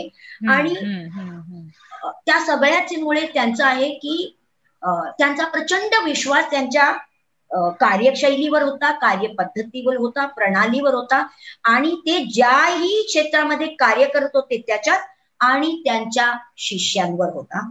आणि त्याच्यामुळेच माझ्या या वचनांद्वारे माझ्या शिष्यांचा उद्धार होईल ही एकमेत्र जाणीव त्याने ठेवून शिष्याचा उद्धार व्हावा आणि कार्यक्षेत्र तसंच राहावं, त्याच्यात काही फ्युजन होऊ नये याची त्यांनी दखल घेतली. आणि म्हणूनच आज मी इथेपर्यंत त्यांचं नाव श्रेष्ठपणाने घेतलं जातं. खरे, अत्यंत सन्मानाने त्यांचं नाव घेतलं जातं. आणि थोडक्यात आपण असं म्हणू शकतो की प्रत्येक गोष्ट, मग ते कथक वापरलं असेल किंवा कोळी नृत्य वापरलं असेल किंवा शिकवताना एखादी शैली ते शिकवत असतील तर अत्यंत अभिजात अशा पद्धतीनेच त्या नृत्याचा समावेश किंवा त्या शिक्षणाचा ज्ञानार्जनाचा त्यांचा मार्ग असायचा. त्याच्यामध्ये कुठलंही डायल्युशन, कुठल्याही पद्धतीचं फ्युजन जसं तुम्ही म्हणालात किंवा कुठल्याही पद्धतीने त्याच्यात भेसळ नसायची. आणि म्हणूनच ते तितकं शुद्ध आहे आणि तितकं अत्यंत सन्मानाने पुढे जाते. हा एक अत्यंत महत्वाचा मुद्दा आहे. आता मला असं वाटतं की खरं तर हे सगळे विषय एक मोठ्या पुस्तकाचे, ग्रंथाचा विषय आहे हा जो आपण हाताळतोय तो. इतका सहज त्यांच्या संपूर्ण जीवनाबद्दल माहिती घेणं शक्य नाहीये, पण तरी आपण आविष्कार बद्दल बोललो, त्यांच्या शैली, शिकवण्याच्या शैलीबद्दल बोललो. त्याचबरोबर त्यांनी तंजावर नृत्यशालेची स्थापना केली आणि पुढे सुद्धा त्यांचं प्रचंड संशोधनाचं कार्य आहे. या नृत्यशालेबद्दल थोडंसं सांगाल का? तंजावर नृत्यशाला ही संस्था त्यांनी स्थापन केली 1950s मध्ये. आणि ते म्हणजे भरतनाट्यम नृत्य शिक्षणाचं प्रशिक्षण देण्यासाठी त्यांनी स्थापन केलेली ही संस्था. आणि या संस्थेमध्ये शिकवत असताना त्यांनी शास्त्र आणि संप्रदाय, पूर्वी मी सांगितल्याप्रमाणे अत्यंत चांगल्या रीतीने जोड करून कुठल्याही ज्यांनी परंपरागत म्हणजे त्यांनी जे देवदासींकडून शिकलेलं आहे किंवा त्यांच्या परंपरागत गुरुकडनं शिकलेले अलारी पूजती सुरम शब्दम वर्णम जे आहे त्याच्यात कुठलाही बदल न करता तसंच तसं पुढच्या पिढीला शिकवायचा प्रयत्न केला. जो गृहस्थ कोरिओग्राफी करतोय, जे करतायत, जे गृहस्थ वेगवेगळे इनोव्हेशन, क्रिएशन निर्माण करतायत, त्यांनीच या परंपरेला अगदी जसं आहे तसं पुढच्या पिढीला देण्याचा प्रयत्न केला. त्याच्यात कुठलीही स्वतःच कॉन्ट्रीब्युशन न करता तसे ते तसे शिकवले. फार मोठी देणगी आहे. तरच तंजावर नृत्यशैली कशी होती, पूर्वी कशी होती आणि आज ती तशीची तशी आमच्यापर्यंत पोहोचवण्याचं महत्तम कार्य 100 वर्षापूर्वी पदम, ताये यशोदा कसं शिकवलं जायचं किंवा ते अलारीपू कसा असायचा तो तसाचा तसा त्यांनी शिकवला. म्हणून आज आम्ही आमच्या शिष्यांना तसं शिकवतोय. म्हणून एक आवर्जून एक रिक्वेस्ट आहे आजच्या पिढीला की तोच अलारीपू तसाच शिकवा. हल्ली नवीन पिढी त्या अलारीपू मध्ये कधीतरी मयूर असतं, कधीतरी अर्धचंद्र असतं, कधीतरी वेगळं असतं करून त्या अलारीपूला वेगळं नाव देतात. आपली परंपरा जपा. तुम्हाला मयूर हस्त करायचंय, वेगळा ताल निर्माण करा, वेगळी जती निर्माण करा आणि नवीन तयारी करा. परंतु तिश्र अलारी किंवा चतुश्र अलारी किंवा मिश्र अलारी जो परंपरागत अलारी जती स्वरम आहेत त्याच्यात कृपा करून बदल करू नका. नाहीतर पुढच्या 100 वर्षानंतर अशीच कोणतरी चर्चा करतील आणि त्यावेळेला त्यांना खरं अलारीपू कसा होतं त्याची जाणीव देखील राहणार नाही. आणि आमच्या गुरुजनांनी जे पूर्वी होतं 200 वर्षापूर्वी तसे आम्हाला दिले, तसंच आपण पुढच्या पिढीला देऊया. हेच सगळ्यात मोठं योगदान आपल्या गुरुवर्यांनी आपल्याला दिलेलं आहे. आणि त्याच्यामध्ये निस्वार्थ सेवा करायची एक वृत्ती असते किंवा निस्वार्थपणे शास्त्र आणि परंपरेला जपायची जी वृत्ती आहे ती प्रत्येकाने, आणि ती गुरुशिष्य परंपरेची एक बैठक आहे. श्रद्धा आणि सबुरी म्हणतात की जोपर्यंत श्रद्धा नाही आणि जोपर्यंत फेथ सबुरी म्हणजे तुम्ही जोपर्यंत धैर्यवान नाही, कारण आजच्या युगात प्रत्येकाला फास्ट फूड सारखं एकदम फास्ट नृत्य शिकायचंय, फास्ट स्टेजवर यायचंय, फास्ट युट्यूब चॅनलवर स्वतःची बनवायची, आणि त्यामुळे असं झालं आहे की ती साधना आणि तप मागे राहतं आणि परंपराही मागे सुटत चालली आहे. उलट आजची एज्युकेशन पॉलिसी 2020 जी आली आहे ती त्याच शास्त्र आणि परंपरेच्या आधाराने पुढे जा असं म्हणते. तर त्याचा आधार घ्या आणि गुरूंच्या बरोबर राहताना श्रद्धा आणि सबुरीने पुढे गेलात तर खरंच नक्की तुम्हाला फलप्राप्ती होणार आहे. अगदी खरंय. अतिशय महत्वाचं तुम्ही या निमित्ताने, आज आपला शेवटचा दिवस आहे या मुलाखतींचा सुद्धा, आणि त्या निमित्ताने मला वाटतं एक खूप महत्वाचं मार्गदर्शक असा विचार तुम्ही सगळ्या विद्यार्थ्यांना सांगताय, आणि मला खात्री आहे की नक्कीच ह्याच्यावरती ते विचार करतील. आणि शिक्षक सुद्धा, अत्यंत महत्वाचा जो तुम्ही मुद्दा सांगितला की आणखीन 100 वर्षांनी तिसरा लारिपू करताना तो नक्की मुळात कसा केला जातो हे माहिती नाहीये, अशी परिस्थिती कदापि येता कामा नये, हे खूपच महत्वाचं आहे. तंजावर नृत्य शालेबद्दल आपण बोललो, पण त्याचबरोबर तंजावर नृत्य प्रबंध हा गुरुजींचा अत्यंत महत्वाचा मार्गदर्शक आणि त्याचबरोबर मराठी भरतनाट्यम वरती संशोधन करणारा ग्रंथ, याबद्दल आम्हाला थोडंसं सांगा. गुरुजींचं हे आगळं वेगळं योगदान महाराष्ट्राला आहे. सरफोजीराजे भोसले दुसरे हे शिवाजीराजे भोसले महाराष्ट्राचे त्यांचेच वंशज, म्हणजे भोसले वंशजांनी 200 वर्ष तंजावरमध्ये राज्य केलं, आणि ते राज्य करताना त्यांनी तिथली जी कला होती, म्हणजे ज्याला आज आपण भरतनाट्यम म्हणतो, ज्याला पूर्वी पूतू, आटम, दासी आटम, देवदासी आटम असं म्हटलं जायचं, आणि शेवटी सदीर म्हणजे मराठी राजे आले तेव्हा सदर करते, सादर करणे, सादरीकरण ह्याच्यावरनं सदर नॉच आलं. ह्या सगळ्या परंपरेला जपण्याचं काम, अत्यंत महत्वाचं काम त्या भोसले वंशजच्या राजांनी तिथे केलं. आणि ते करीत असताना फक्त तामिळ, तेलुगू आणि संस्कृत अशा पदरचना नव्हे, तर त्यांनी मराठीतही पदरचना करून त्याच्या ग्रंथ तयार केले. त्याचे आणि ग्रंथांचे ग्रंथ आहेत, खूप सारी मॅन्युस्क्रिप्ट अवेलेबल आजही आहेत. शहाजी म्हणा, संभाजी म्हणा, सरफोजी म्हणा, त्यांनी खूप सारी पदे लिहिली आहेत, खूप सारी नाटकं लिहिली आहेत. आणि याच वेळेला हे सरफोजी राजेंनी लिहिलेले हे निरूपण, हे निरूपण आचार्य पार्वती कुमार 50s मध्ये ते स्वतः सरस्वती महाल लायब्ररीमध्ये गेले आणि तिकडे त्यांनी बसून एक कोरव्याचे साहित्याचे जिन्नस नावाचं पुस्तक त्यांना सापडलं, एक ग्रंथ सापडला. त्याच्यावरून त्यांनी ही सगळी निरूपणे महाराष्ट्रात आणली. फक्त आणलीच नाही, तर त्या निरूपण मध्ये जे म्युझिक केलेलं होतं ते जनार्दन पिल्लई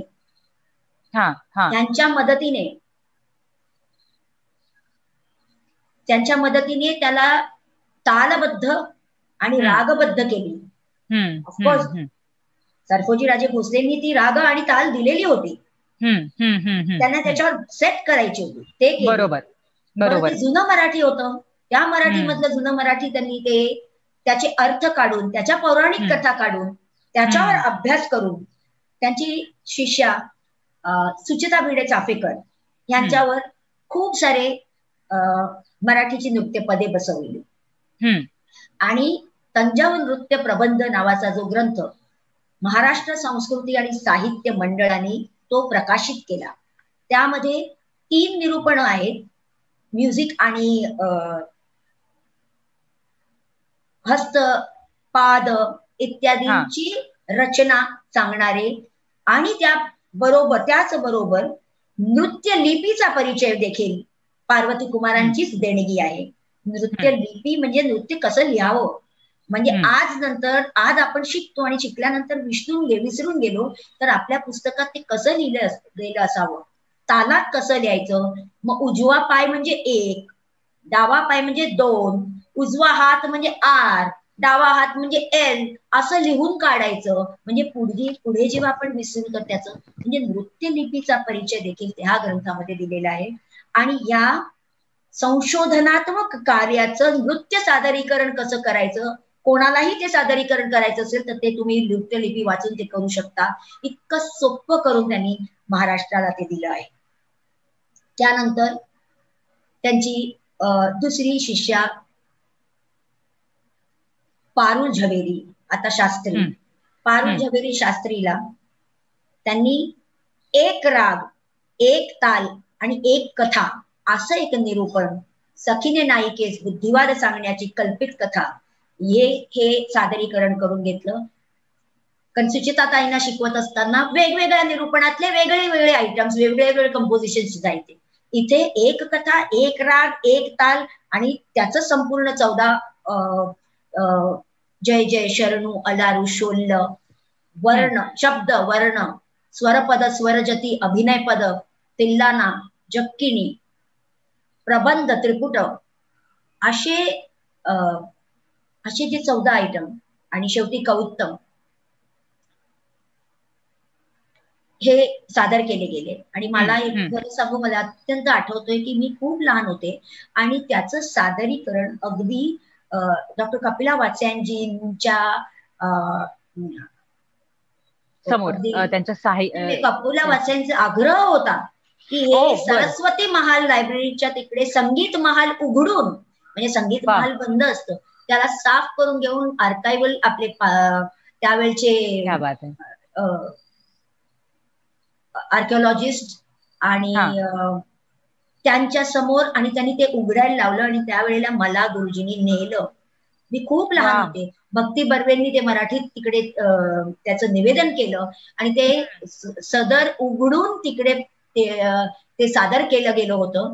संपूर्ण निरूपण पारुलनी सादर केलं. आणि त्या अख्ख्या वाद्यवृंदामध्ये मी तानपुरा घेऊन बसलेली होती.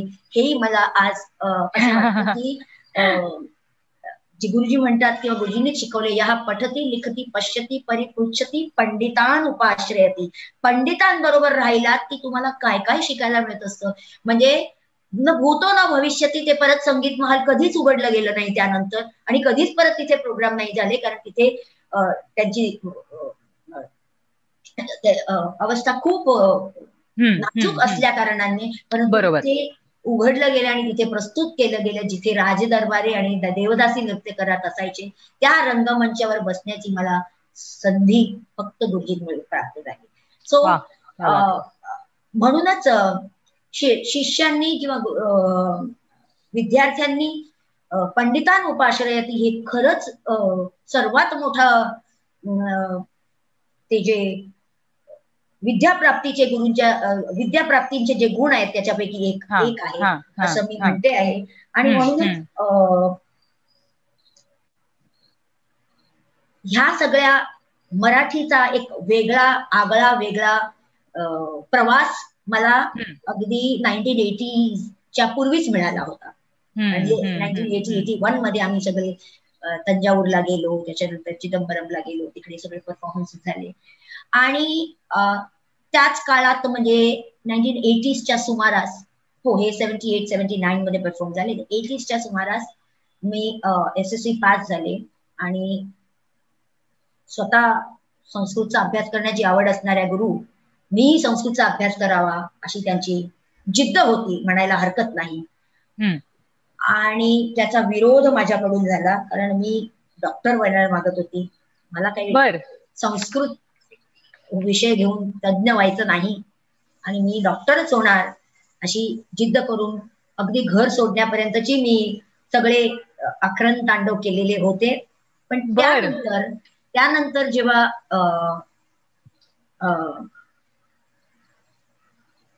वेगवेगळ्या अनुभव आठवले, म्हणजे पारुलबेनचं ते नृत्य, ते सादरीकरण, ते तंजावरची ते देऊळ, त्या गुरुजींचं प्रेम आणि त्या गुरुजींना माझ्यावर असलेली अपार अतूट श्रद्धा की हिने संस्कृत शिकावं आणि पुढे जावं, ह्या सगळ्यांवर विचार करून असं वाटलं की जाऊ दे, सगळे म्हणतायत म्हणजे माझे गुरु म्हणा, माझे वडील म्हणा, माझे पुरव सर जे मला लोकनृत्य प्रशिक्षण आणि ज्यांनी मला पार्वती कुमारांकडे नेलं, त्या सर्वांचा जो अट्टहास होता की मी संस्कृत शिकावं. आणि त्यानंतर मी संस्कृत घ्यायला सुरुवात केली. म्हणजे 10वी पर्यंत संस्कृत नसताना 11वीत संस्कृत घेऊन गुरु आज्ञेने BA, MA, PhD पर्यंत संस्कृतचा अभ्यास करून आज संस्कृत कविकुलगुरू कालिदास विद्यापीठाशी संलग्नित अशी भरत कॉलेज ऑफ फाईन आर्टची स्थापना केली. हे सर्व श्रेय मला असं वाटतं फक्त आणि फक्त गुरुच्या विजनावर आहे. त्यांनी हे सगळं पाहिलं असेल की त्यांना हे दिसत असेल की आपल्यात काय आहे. आणि म्हणूनच प्रत्येक विद्यार्थ्यांनी आपले आई वडील किंवा आपले गुरुजी कधीतरी आपल्याबद्दल किंवा आपल्याला काहीतरी सांगत असतील, ते आज्ञा न पटत असताना देखील जर पाळले तर नक्कीच फायदा होईल. वा, खरोखरच अत्यंत महत्वाचं पुन्हा एकदा तुम्ही सांगितलंय की हल्ली थोडासा रेबेलियनचाच जमाना आहे की आम्हाला कळतं ते जास्त चांगलं आहे आणि ते कदाचित आई वडिलांच्या किंवा गुरुजनांच्या, कारण साधारण एकाच पिढीतले सगळे असतात, त्यांच्या विरोधात जाऊन आम्ही काहीतरी वेगळं करतो असं दाखवण्याची हल्लीच्या पिढीला खूप जास्त एक ट्रेंड आहे तो, असं म्हणायला हरकत नाही. आणि त्यातनं फक्त हीच पिढी नाही, आत्ता लगेचची जी आहे ती नाही, पण आमच्याही थोडीशी एक पिढी मागे सुद्धा मला असं वाटतंय की रिव्हिजिटिंग द फॅक्ट दॅट गुरु बऱ्याच वेळेला पुढचं बघत असतो जास्त चांगल्या पद्धतीने. त्यामुळे संपूर्ण त्याच्याकडे सोपवून द्यावी सूत्र, हे खूप महत्वाचं तुम्ही पुन्हा एकदा सांगितलं. आपण मराठी भरतनाट्यम बद्दल तर बोललो, पण त्यानंतर तुमच्याशी ज्याचा खूप मोठा संबंध आहे आणि तुमच्यावरती संपूर्णपणे अभ्यासपूर्ण रचना ज्या अभिनय दर्पणची गुरुजींनी केली, तो ग्रंथ एकतर भरतनाट्यमच्या दृष्टीने अतिशय महत्वाचा आहे. त्यामुळे हा जो एक शैक्षणिक उपक्रम आपण एका दृष्टीने म्हणू शकतो, त्याबद्दल गुरुजींना अशी प्रेरणा का मिळाली की आपण हे करावं? आता खरं सांगू, आई वडील हे आपल्याला शरीराने निर्माण करतात, पण गुरुपासून जो आपला ज्ञानात्मक जन्म होत असतो तो खरा जन्म असतो आणि तेच आपल्याला चिरंजीव पद मिळवून देत असतो. खरं आहे की हे कठीण असतं, क्लेशमुक्त नाही किंवा कठोर तपस्येने हे सगळं शक्य आहे. त्याच्यात कडक शिस्त, मौन व्रत, अथाक परिश्रम आणि बुद्धीची आकलन शक्ती, सबुरी इत्यादी सगळ्या गुणांची फार फार आवश्यकता आहे. असं सगळं असलं तरी मला असं वाटतं की माझ्या गुरुजींच्या 3 दशकांच्या सहवासामध्ये मला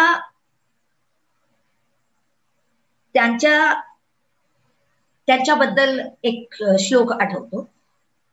नारिकेल समाकारा दृश्यते अपि सज्जना, अन्ये बदरिकाकारा दृश्य बहिरेव मनोहरा.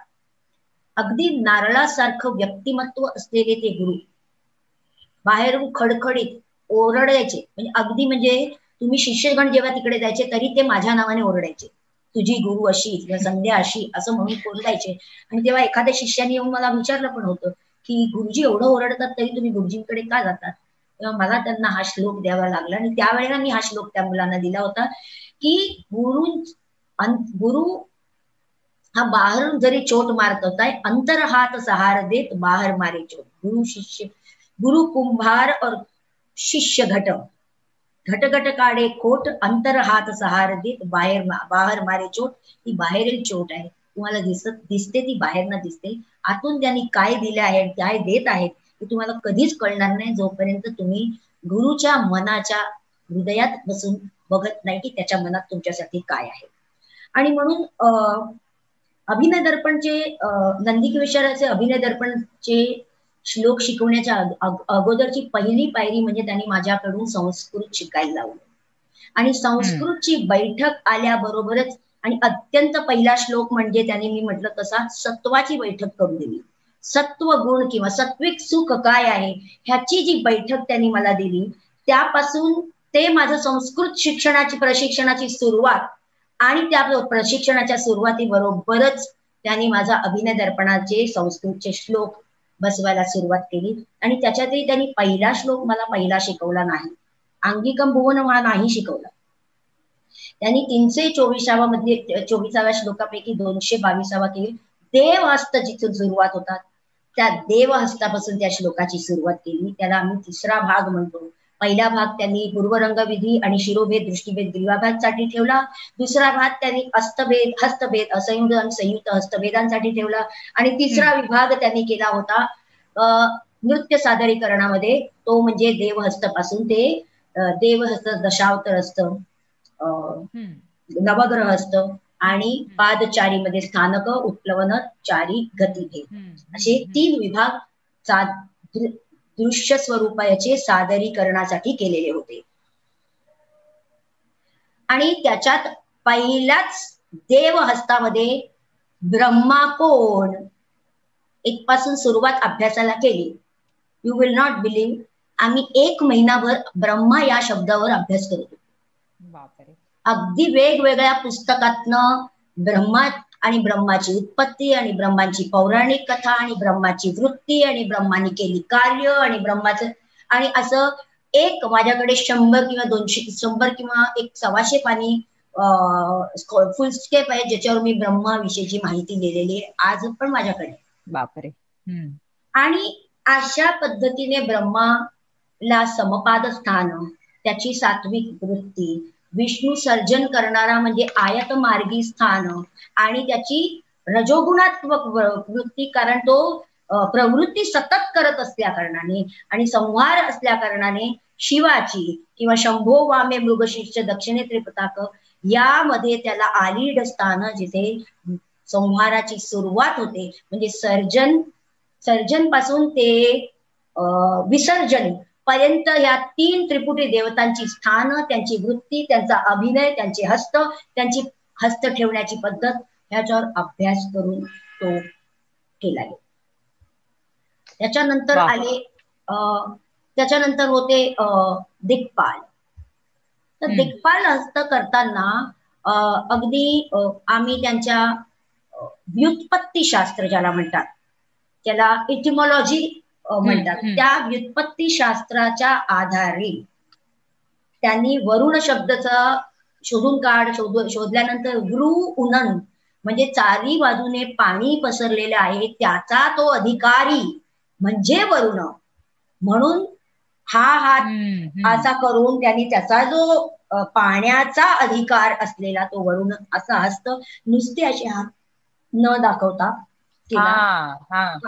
कुत्सितम बेरम यस्य सहा, ही पण एक व्युत्पत्ती आहे.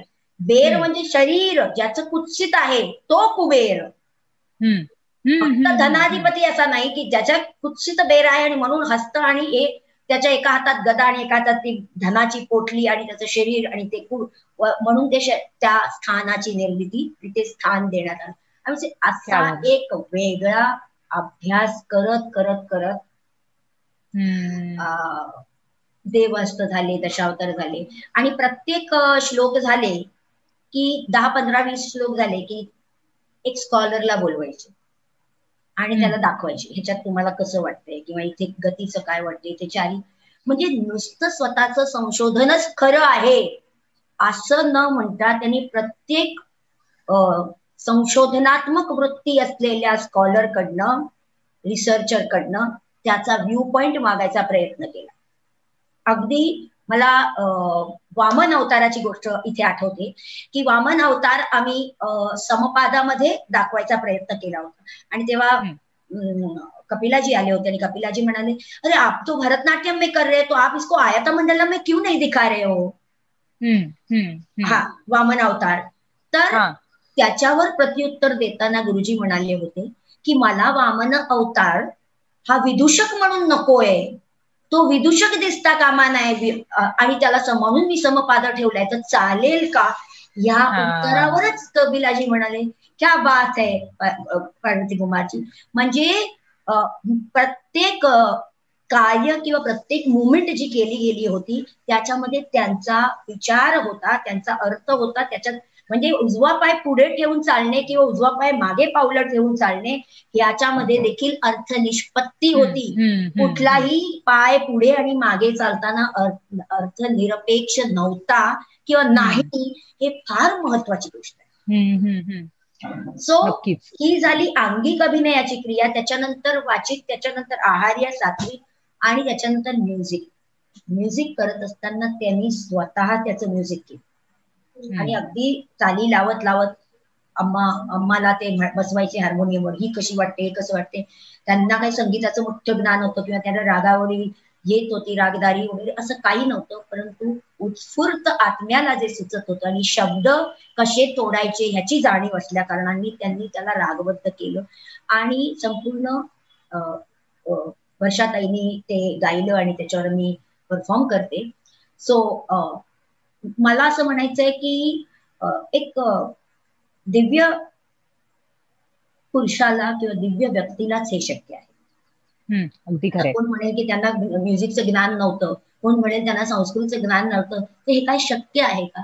पण एक अशी दिव्य शक्ती, एक अशी साधना, एक अशी तपस्या आणि एक ठाम स्वतःचं मत होतं की हे झालंच पाहिजे आणि हे होणारच आणि हे सुंदररित्या होईल. त्यांनी 50 वर्ष घेतली, कारण अभिनय दर्पण शिकवायला त्यांनी स्वतः सुरुवात केली. तसे श्लोक पाठ करत होते मी म्हटलं तसं, आणि ते त्यांच्या एका शिष्यावर त्यांनी 1-2 तास श्लोक बसवले. त्याच्यानंतर त्यांनी त्यांच्या पत्नींवर पण बसवले, अम्मांवर पण बसवले, त्याच्यात आणखीन 1-2 मुलींवर बसवले. ते करत करत ते काही हिंमत नाही हारले, माझ्यापर्यंत आले आणि संपूर्ण 324 श्लोकांचं नृत्य स्वरूपात दृश्य श्राव्य मंचन त्यांनी केलं, जे आज मितीपर्यंतचा एक इतिहास आहे. आणि अजूनपर्यंत कुठलीही एकही नृत्यांगना नाही की जी पाठ्यपुस्तकांचं हे मंचन, नृत्य मंचन करू शकेल. आणि हे सगळं शक्य झालं फक्त आणि फक्त माझ्या जीवनातील आज्ञाधारकतेमुळे, असं मला वाटतं. आयुष्य सार्थक झालं. खरोखरच सार्थक तुम्ही म्हणताय. आता विचार करताना ही प्रक्रिया किती अवघड आहे. एखाद्या आपण प्रोजेक्टचा उपक्रमाचा भाग होतोय आणि काहीतरी खूप मस्त आपण करणार आहोत, पण पहिल्याच श्लोकावरती 1 महिना सुरुवातीचा देणं आणि त्यानंतर त्याच प्रक्रियेने ठहरावा सकट पूर्ण तो जो उपक्रम आहे, त्याचं जे शिक्षण आहे ते आत्मसात करणं आणि त्याच्यानंतर कुठेतरी काही वर्षांनी, काही काळानंतर पहिल्यांदा ते परफॉर्म करणं, ह्याच्यामध्ये पुन्हा एकदा तुम्ही ते सात्विक सुखाबद्दल जे म्हणालात तशीच ही प्रक्रिया मला वाटते. आणि बऱ्याच वेळा हल्लीच्या काळामध्ये नाटकाच्या ज्या प्रोसेसेस असतात, एक्सपेरिमेंटल प्लेज किंवा नाटक, या बाबतीमध्ये खूप चर्चा केली जाते की त्याची प्रोसेस कशी असते, त्याचा रिसर्च कसा असतो, पण खूप कमी वेळा नृत्याच्या बाबतीमध्ये याबद्दल उघडपणे बोललं जातं. मला खूप छान वाटलं की ही सगळी प्रक्रिया आज विद्यार्थ्यांपर्यंत पोहोचली. त्यामुळे पटकन म्युझिक सुरू झालं की काहीतरी कोरिओग्राफी करून ते पुढे आणायचं असं न करता त्यामागे सुद्धा प्रक्रियेची जोड देण्याचा प्रयत्न नक्कीच युवा पिढीतले लोक करायला लागतील. आणि त्यातून ते पटकन जे युट्यूबवरती किंवा इंस्टाग्रामवरती इन्स्टंटली मला काहीतरी टाकायचं आहे, याच्यामध्ये सुद्धा काहीतरी विचार नक्की जाईल याची मला खात्री आहे. ताई, आपण अभिनय दर्पण बद्दल बोललो, त्यानंतर मराठी भरतनाट्यम बद्दल सुद्धा बोललो.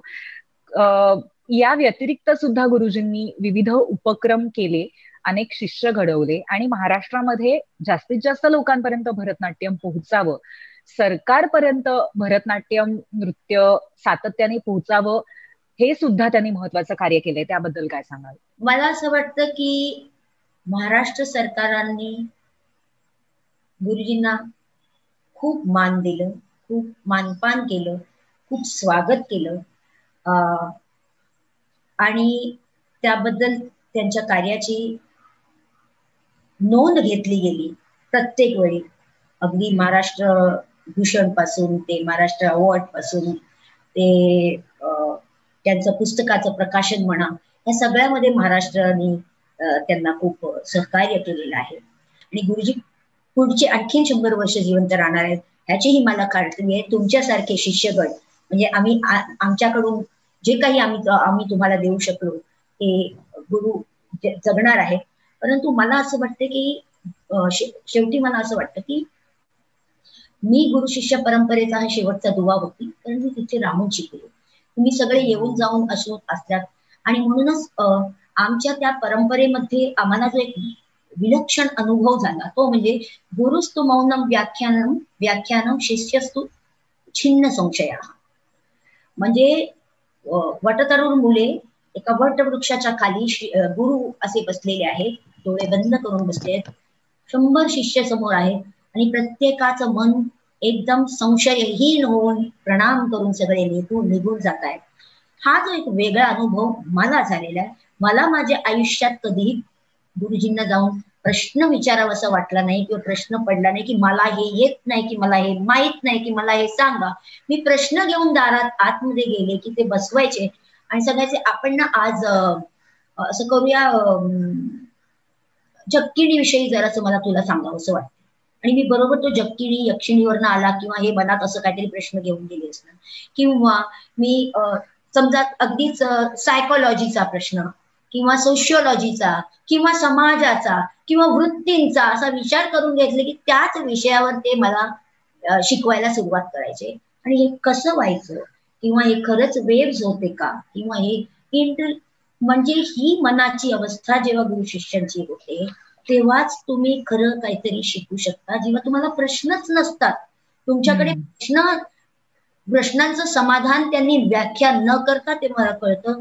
त्या गुरु शिष्य परंपरेला मानवंदना करून मी सांगते की तुम्ही आजचे गुरु, खरंच आजचे गुरु देखील तेवढेच डेडिकेटेड आहेत, तेवढेच तुम्हाला देण्याचा प्रयत्न करतायत.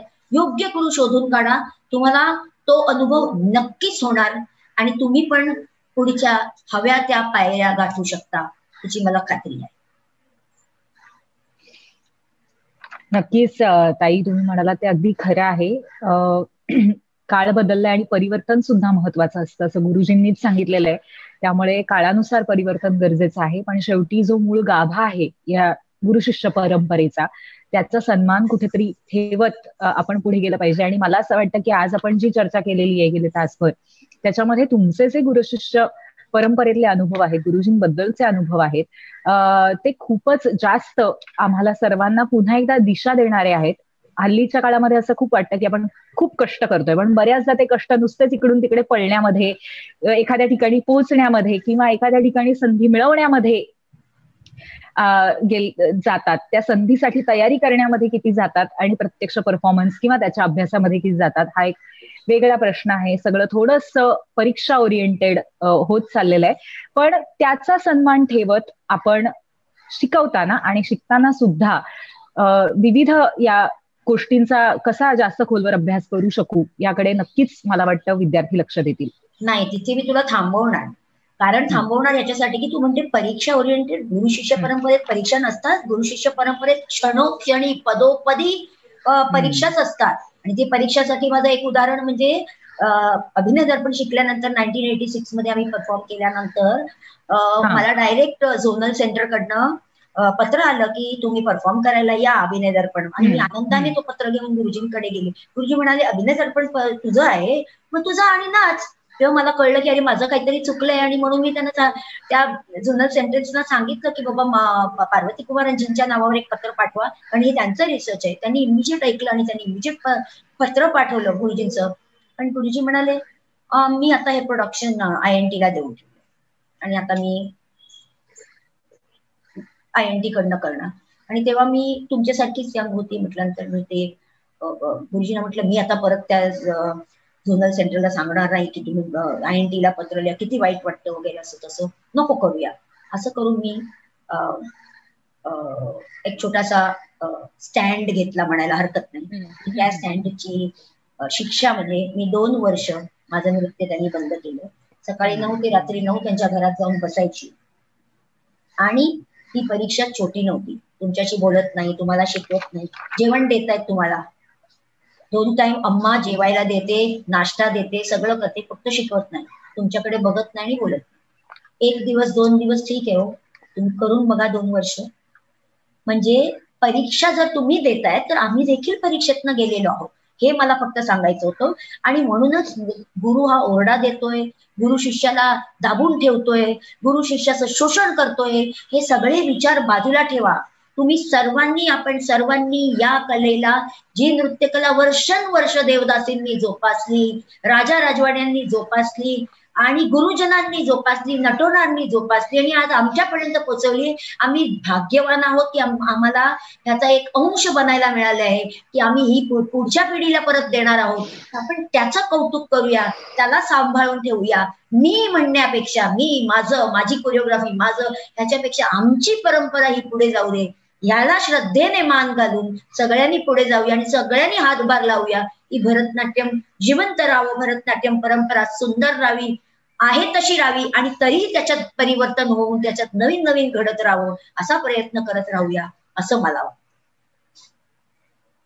अगदी खरंय संध्याताई. मला वाटतं अतिशय योग्य अशा एका नोटवर, एका स्वरावरती ही आपली संपूर्ण मालिका त्याची सांगता होतीये. खूप महत्वाचा असा एक विचार तुम्ही मांडलेला आहे, खूप छान प्रेरणा दिलेली आहेत सगळ्या विद्यार्थ्यांना, रसिकांना, ज्यांनी भरतनाट्यमचा अभ्यास केलेला नाहीये पण ज्यांना क्लासिकल या सगळ्या कला पाहायला आवडतात, त्यांच्यासाठी सुद्धा अत्यंत मार्गदर्शक, दिशादर्शक, की त्यांनीही भरतनाट्यम सातत्याने पाहत राहावं आणि ते पाहतीलच, कारण उत्तम कलाकार घडत राहणार आहे आणि आपण सगळे मिळून हा प्रवाह असाच पुढे नेऊया. अशा एका सुंदर अशा एका मुद्द्यावरती या संपूर्ण मालिकेची आज सांगता झालेली आहे. गेले 9 दिवस आपण 8 विविध शास्त्रीय नृत्यकला आणि त्याचबरोबर गुरुजींबद्दलचा आजचा हा भाग असा सुंदर प्रवास केलेला आहे. विविध तज्ञांनी अतिशय पोटतिडकीने त्यांच्या कलेबद्दल माहिती दिली, अत्यंत मुद्देसूद माहिती दिली. ती माहिती एक ओव्हरव्ह्यू म्हणून, एक दिशा देणारा असा एक ओव्हरव्ह्यू म्हणून खूप सुंदर आहे. त्यातून सर्वजण आणखीन अभ्यास करू शकतील, आणखीन सुंदर कला पाहू शकतील. त्यामुळे व्यक्तिगत पातळीवर मला सुद्धा सांस्कृतिक कार्य संचालनालय महाराष्ट्र शासन आणि पश्चिम क्षेत्र सांस्कृतिक केंद्र उदयपूर यांचे मनपूर्वक आभार मानावेसे वाटतात, की युट्यूब आणि फेसबुकच्या माध्यमातून हे सातत्याने विद्यार्थ्यांसाठी उपलब्ध असेल आणि त्यांना कुठल्याही एखाद्या नृत्यशैलीबद्दल माहिती घ्यायची असेल तर अत्यंत अभिजात माहिती तज्ञांच्या तोंडून त्यांना आर्काइव्हल लेवलवरती उपलब्ध असेल. त्यामुळे पुन्हा एकदा तुमचे आभार मानत आणि सर्व तज्ञांचे आभार मानत, गुरुजींच्या स्मृतीला मानवंदना देत आपण या सुंदर अशा नृत्यांजलीची सांगता करूया. नमस्कार. पश्चिम क्षेत्र सांस्कृतिक केंद्र उदयपूर, संस्कृती मंत्रालय भारत सरकार आणि सांस्कृतिक कार्य संचालनालय मुंबई, सांस्कृतिक कार्य विभाग महाराष्ट्र शासन यांच्या संयुक्त विद्यमाने आयोजित नृत्यांजली, आचार्य गुरु पार्वती कुमार यांच्या जन्मशताब्दी निमित्त शास्त्रीय नृत्य संवाद मालिका